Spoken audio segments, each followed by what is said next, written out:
Hello all. ఈ వీడియోలో 'echo' Malayalam movie review అయితే తెలుసుకుందాం. రీసెంట్‌గానే నెట్‌ఫ్లిక్స్‌లోకి అయితే స్ట్రీమింగ్‌కి వచ్చింది. మూవీ రన్ టైమ్ వచ్చేసి 2 అవర్స్ 15 మినిట్స్ అయితే ఉంటుంది. స్టోరీ ప్లాట్ విషయానికి వచ్చేస్తే ఈ 'ఎకో' మూవీ అనేది ఒక ఫారెస్ట్ ఏరియాలో జరిగే మిస్టరీ స్టోరీ భయ్యా. కురియాచన్ అనే ఒక డాగ్ బ్రీడర్ అయితే సడెన్‌గా మిస్ అవుతాడు. అతని కోసం చాలా మంది వాళ్ళ రీజన్స్‌తో అయితే ఫారెస్ట్‌కి అయితే వెళ్తారు. అతను ఎలా మిస్ అయ్యాడు? వీళ్ళందరూ ఎందుకు ఫారెస్ట్‌కి వెళ్లారు? అసలు అక్కడ ఉంటున్న సీక్రెట్స్ ఏంటి? వీటన్నిటి చుట్టూ నడిచే స్టోరీయే 'ఎకో'. ఇక ఫుల్ వీడియోలోకి వెళ్ళిపోయే ముందు వీడియోని లైక్ చేయండి అండ్ రివ్యూని కూడా చివరి వరకు చూడండి. అండ్ మీరు కనుక ఛానల్‌కి కొత్తగా వచ్చుంటే ఛానల్‌లో ఉన్న కాంటెంట్ ఒకసారి చెక్ చేయండి. నచ్చితే సబ్స్క్రైబ్ చేసుకోండి. వీడియో కింద డిస్క్రిప్షన్‌లో second channel link and Insta link ఉంటుంది. ఖచ్చితంగా వెళ్లి ఫాలో అండ్ సబ్స్క్రైబ్ చేసుకోండి. అండ్ కామెంట్ సెక్షన్‌లో మార్నింగ్ పెట్టిన వీడియో పెట్టా. ఖచ్చితంగా చెక్‌ఔట్ చేయండి దాన్ని. ఇక ఈ మూవీ విషయానికి వచ్చేస్తే ఫస్ట్ ఆఫ్ ఆల్ నాకైతే అందరికీ అయితే కాదు గానీ but Malayalam slow pace thriller system ఉంది అనుకుంటే ఖచ్చితంగా ట్రై చేయండి. వర్కౌట్ అవుద్ది. నాకైతే బాగుంది భయ్యా. నాకైతే వర్కౌట్ అయింది. బట్ కొన్ని చోట్ల మాత్రం డిసప్పాయింట్ అయ్యాను కానీ ఓవరాల్‌గా ఇట్ వాస్ గుడ్. పాజిటివ్స్ విషయానికి వచ్చేస్తే ఫస్ట్ ఆఫ్ ఆల్ విజువల్స్. ఆ ఫారెస్ట్ విజువల్స్ అయితే చాలా నేచురల్‌గా ఉంటాయన్నమాట.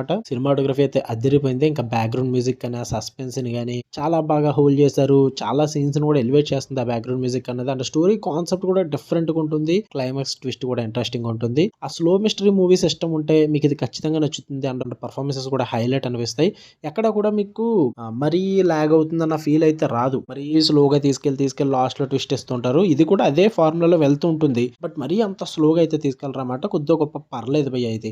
అంటే ఆ కాన్సెప్ట్ ఇంట్రెస్టింగ్‌గా ఉండడం వల్ల కొంచెం వర్కౌట్ అయింది నాకు. లేదంటే సేమ్ అదే మూవీస్ లాగా షెడ్‌కెళ్ళిపోదును. టెక్నికల్లీ ఇట్స్ బ్రిలియంట్ అనే చెప్తా. ఇంక నెగెటివ్స్ విషయానికి వచ్చేస్తే ఫస్ట్ హాఫ్ అయితే చాలా స్లోగా ఉంటుంది. కొంచెం అక్కడ టైం తీసుకుంటారు సెటప్‌కి. అండ్ కొన్ని క్యారెక్టర్స్ కూడా ప్రాపర్‌గా ఎక్స్‌ప్లనేషన్ చేయలేదు. బట్ అంత పట్టించుకోవాల్సిన అవసరం ఏం లేదులెండి. అండ్ రెగ్యులర్ థ్రిల్లర్ ఫ్యాన్స్‌కి అయితే బోరింగ్ అనిపించొచ్చు. పేషెన్స్ లేకపోతే మూవీ కనెక్ట్ అవ్వడం కూడా కష్టమే. ఓకే. ఇంతకు మించి అయితే పెద్ద నెగెటివ్స్ కూడా ఏం లేవు. ట్రై చేద్దాం అనుకుంటే ట్రై చేయండి. నెట్‌ఫ్లిక్స్‌లో ఉంది. ఓన్లీ మలయాళంలో మాత్రమే ఉంది. సబ్‌టైటిల్స్‌తో చూడొచ్చు. అండ్ ఫ్యామిలీతో కూడా చూడొచ్చు. సెక్స్ అండ్ న్యూడిటీ అయితే ఏం లేవులెండి. బట్ ఎనిమల్స్ మేటింగ్, ఆ సెక్షువల్ సిట్యుయేషన్స్ వీటి గురించి అయితే పోర్నోగ్రఫీ మ్యాగజైన్స్ ఈ టైప్‌లో కనిపిస్తుంటాయి. బట్ నథింగ్ ఎక్స్‌ప్లిక్ట్ అనమాట. ఓకే. మీరు చూద్దాం అనుకుంటే చూడొచ్చు. మీకు కన్నా వీడియో నచ్చితే లైక్ చేయండి, షేర్ చేయండి, మీ ఒపీనియన్స్ కూడా కామెంట్ చేయండి. మళ్ళీ నెక్స్ట్ వీడియోలో కలుద్దాం. Until then love you all. By.